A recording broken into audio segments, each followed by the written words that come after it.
সুপ্রিয় শিক্ষার্থী, এই ভিডিও ক্লিপটিতে আমরা প্যারালাল স্ট্রাকচার নিয়ে কথা বলবো। প্যারালাল স্ট্রাকচার বলতে কি বোঝাচ্ছে? প্যারালাল স্ট্রাকচার হচ্ছে আপনি যখন একটা সেন্টেন্স লিখছেন বা কোনো কিছু ইংরেজিতে বলার চেষ্টা করছেন অথবা লিখছেন, তখন সেখানে ব্যবহার করা বিভিন্ন এলিমেন্টগুলো, বিভিন্ন ওয়ার্ড, বিভিন্ন ফ্রেজ, বিভিন্ন ক্লজগুলোর একটি বিশেষ ফরম্যাটে উপস্থাপিত হতে হবে। এবং আমি যদি সহজ করে বলি, সেখানে বিভিন্ন যে ওয়ার্ডগুলো ব্যবহার করেছেন, পাশাপাশি কোনো একটা কানেক্টার্স দিয়ে বা কোনো একটা কনজাংশন দিয়ে যখন অনেকগুলোকে কানেক্ট করেছেন, তখন তাদের ফর্মগুলো একই রকম হতে হবে। প্যারালাল মানে হলো সমান্তরাল, আর স্ট্রাকচার মানে গঠন। সমান্তরাল গঠন মানে হলো একই রূপের গঠন, গঠনগুলো একই রকম হতে হবে।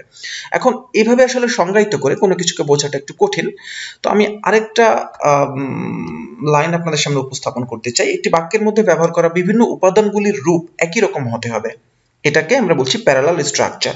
একটি বাক্যের মধ্যে ব্যবহার করা বিভিন্ন উপাদানগুলির রূপ একই রকম হতে হবে, এটাকে আমরা বলছি প্যারালাল স্ট্রাকচার। আমি যে বিষয়টা আপনাদের সামনে উপস্থাপন করছি, এটা আমাদের প্রতিষ্ঠানের একটা বইয়ের একটা ডিসকাশন থেকে আমি তুলে আনছি সরাসরি স্ক্রিন শেয়ার করে, যাতে আপনাদেরকে প্রচুর এক্সাম্পল আমি দেখাতে পারি। তো এটা মূলত রাইটিং এর জন্য আমাদের কাজে আসতে পারে। ইউনিভার্সিটি অ্যাডমিশন, বিসিএস সহ বিভিন্ন কম্পিটিটিভ এক্সামে আমাদের এই ধরনের প্রশ্ন আমরা ফেস করি। তো সরাসরি আমরা উদাহরণে চলে গেলে বিষয়টা খুব সহজভাবে বুঝতে পারবো। যেমন এখানে একটা উদাহরণ দেওয়া হয়েছে এবং সেটা ইনকারেক্ট। বলা হচ্ছে হি লাইক প্লেইং, এখানে একটু ভুল হয়েছে, এখানে লাইক না, এখানে লাইকস হবে। He likes playing, swimming and ride A bicycle. বলা হচ্ছে সে পছন্দ করে, কি করতে পছন্দ করে? সে খেলাধুলা পছন্দ করে, সাঁতার পছন্দ করে এবং বাইসাইকেল চালাতে সে পছন্দ করে। এখন এখানে প্যারালাল স্ট্রাকচারটা ব্রেক করেছে। বিভিন্ন উপাদানগুলো যেগুলো ব্যবহার করেছে তাদের মধ্যে রূপ বা তাদের মধ্যে যে ফর্মগুলো সেটা একরকম নেই। খেয়াল করি, যেমন এখানে আমরা প্রথম ব্যবহার করেছি জিরান্ড। আমরা জানি জিরান্ড মানে হচ্ছে ভার্বের সাথে আইএনজি, যখন এখানে প্লের সাথে আইএনজি যুক্ত করেছি, এখানে এটাকে আমি জিরান্ড নিয়েছি। অনুরূপভাবে এই পাশে আমি এখানে সুইমের সাথে আইএনজি যুক্ত করেছি, এটাও একটা জিরান্ড।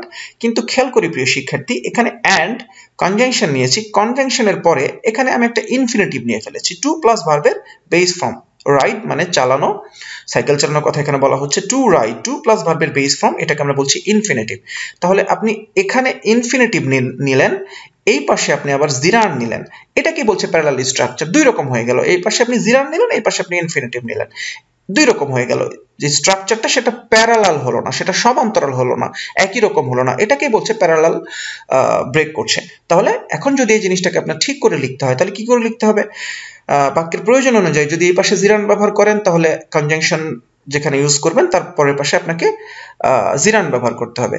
যদি এই পাশে আপনি ইনফিনিটিভ ব্যবহার করেন, তাহলে এই পাশে ইনফিনিটিভ ব্যবহার করবেন। এখন বাক্যে যেটা প্রয়োজন, যদি জিরান্ড ইনফিনিটিভ দুটোই ব্যবহার করা যায়, তাহলে আপনি যে কোনো একটা ফর্ম ব্যবহার করবেন, হয় ইনফিনিটিভ ব্যবহার করবেন সবগুলোতে, আর না হলে সবগুলোতে আপনি জিরান্ড ব্যবহার করবেন। তাহলে এই যে বাক্যটাকে আমরা লিখেছি, এটা একটা ভুল বাক্য। He likes playing, swimming and to ride A bicycle. এখন এই বাক্যটাকে সঠিকভাবে লিখতে গেলে বলতে হতো he likes playing, swimming and riding A bicycle. রাইডের সাথে আইএনজি যুক্ত হয়ে যেত। আশা করি বুঝতে পেরেছেন। আমরা পরের আরো কিছু এক্সাম্পলের দিকে চলে যাই, একটু নিচের দিকে চলে যাব। যেমন এখানে একটা সেন্টেন্স আমরা দেখতে পাচ্ছি, এটা একটা ইনকারেক্ট সেন্টেন্স। বলছে students were asked to do their assignments quickly, accurately and in a detailed manner. বলা হচ্ছে ছাত্রছাত্রীদেরকে বলা হয়েছিল, were asked, তাদেরকে বলা হয়েছিল তাদের অ্যাসাইনমেন্টটা করতে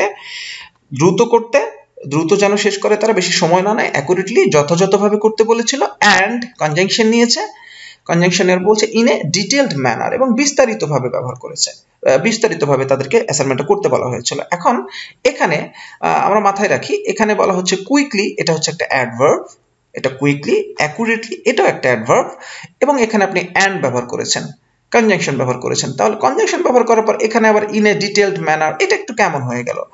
অর্থাৎ আপনি কনজাংশনের পরে হঠাৎ করে অ্যাডভার্ব ব্যবহার না করে ফ্রেজ ব্যবহার করে ফেলেছেন। অর্থাৎ এই যে কনজাংশন আপনি ব্যবহার করলেন, তার আগে কিন্তু আপনি দুই জায়গায় যথারীতি আপনি অ্যাডভার্ব ব্যবহার করে আসছিলেন। এখানে আপনি অ্যাডভার্ব ব্যবহার করেছেন, এখানে আপনি অ্যাডভার্ব ব্যবহার করেছেন। তার মানে প্যারালাল রাখতে গেলে, সমান্তরাল রাখতে গেলে আপনাকে যেটা করতে হবে, অ্যান্ড এর পরে যথাযথভাবে আবারও একটা অ্যাডভার্ব ব্যবহার করতে হবে। সেটা ব্যবহার না করে আপনি একটা ফ্রেজ জাতীয় কিছু একটা ব্যবহার করে ফেলেছেন। এখন এই জিনিসটাকে যদি আমরা অ্যান্সারটাকে আমরা যদি সঠিকভাবে করতে চাই, তাহলে অ্যান্সারটা হবে এইরকম। এই যে এখানে আমি দেখানোর চেষ্টা করছি প্রিয় শিক্ষার্থী, খেয়াল করি। বলছি students were asked to do their assignments quickly, accurately and thoroughly in a detailed manner মানে বিস্তারিতভাবে। তো বিস্তারিতভাবে যেটা সেটাকে আমরা এক কথায় থরলি বলতে পারি। এটা একটা অ্যাডভার্ব হয়ে গেল। তার মানে হচ্ছে এখানে আমি অ্যাডভার্ব নিলাম, এখানে আমি অ্যাডভার্ব নিলাম এবং থরলি কনজাংশনের পরে এখানেও আমি একটা অ্যাডভার্ব নিলাম।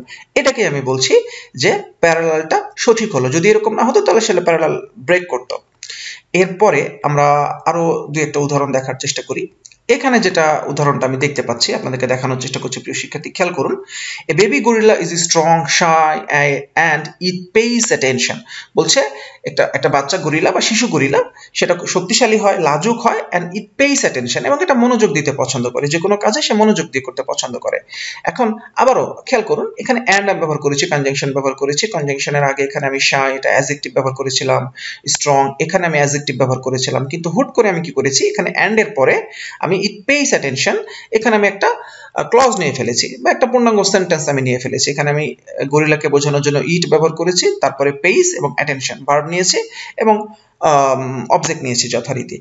কিন্তু কেমন হয়ে গেল না যে এখানে আমি কনজাংশন নিলাম, কনজাংশনের আগে আমি সব জায়গায় অ্যাডজেক্টিভ নিয়ে এসেছি, এখানে অ্যাডজেক্টিভ নিয়েছি, এখানে অ্যাডজেক্টিভ নিয়েছি। তাহলে কনজাংশনের পরে আমাকে অ্যাডজেক্টিভই নিতে হবে, প্যারালাল রাখতে হবে, সমান্তরাল রাখতে হবে, নাহলে তো সমান্তরাল হলো না। এখানে আপনি অ্যাডজেক্টিভ নিচ্ছেন, এখানে অ্যাডজেক্টিভ নিচ্ছেন, এখানে হুট করে আপনি একটা পূর্ণাঙ্গ ক্লজ নিয়ে ফেলছেন। এটাকেই আমরা বলছি ভুল।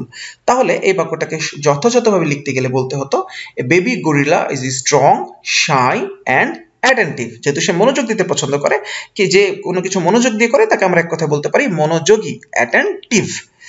এরপরে আমরা আরো দু একটা উদাহরণ দেখার চেষ্টা করি। ভিডিওটা লম্বা হয়ে যাচ্ছে, বাট আপনারা যারা ইউনিভার্সিটি অ্যাডমিশন দিচ্ছেন, বিসিএস দিচ্ছেন বা একাডেমিক বিভিন্ন স্তরে পড়াশোনা করছেন, ইংরেজিতে ভালো করতে চাচ্ছেন, তাদের জন্য এই জিনিসগুলো অত্যন্ত জরুরি।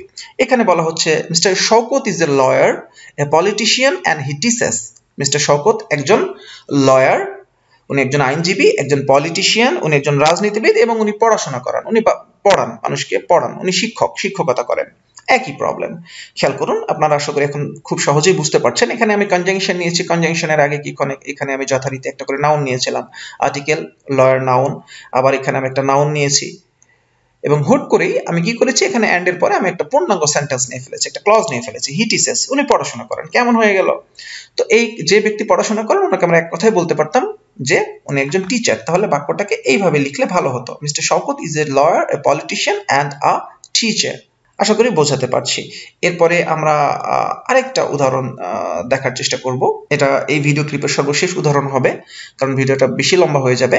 The soldiers approached the enemy camp slowly and silent. বলা হচ্ছে যে সৈন্যরা ধীরে ধীরে শত্রু শিবিরের দিকে যাচ্ছিল। এখন এখানে খেয়াল করুন প্রিয় শিক্ষার্থী, এখানে অ্যান্ড একটা কনজাংশন, এই কনজাংশনের উভয় পাশে দুটো ওয়ার্ডকে আমরা কানেক্ট করেছি। এটা হলো স্লোলি, এটা অ্যাডভার্ব, অ্যান্ড এখানে সাইলেন্ট।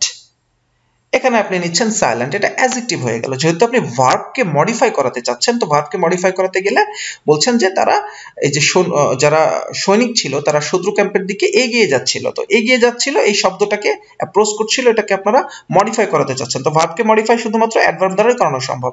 তাহলে এখানে আপনি স্লোলি নিলেন, কিন্তু এই পাশে আপনি হঠাৎ করে অ্যাডজেক্টিভ নিয়ে ফেলেছেন। এই যে ফর্ম, এই যে রূপ, এটাই ভুল। এটাকে আমরা বলছি প্যারালাল স্ট্রাকচার ব্রেক করেছে। অর্থাৎ আপনি উভয় পাশে যখন বিভিন্ন ওয়ার্ড বা বিভিন্ন ফ্রেজকে আপনারা রাখবেন, তখন তাদের ফর্মগুলো প্যারালাল হতে হবে, একই রকম হতে হবে। তাহলে এখানে আপনি যেহেতু স্লোলি ব্যবহার করেছেন, এখানে আপনাকে করতে হতো সাইলেন্টলি, তাহলে বাক্যটা সঠিক হতো। তাহলে বাক্যটা এভাবে হতো, the soldiers approached the enemy camp slowly and silently. প্রিয় শিক্ষার্থী, আশা করি বুঝতে পেরেছেন। অসংখ্য ধন্যবাদ।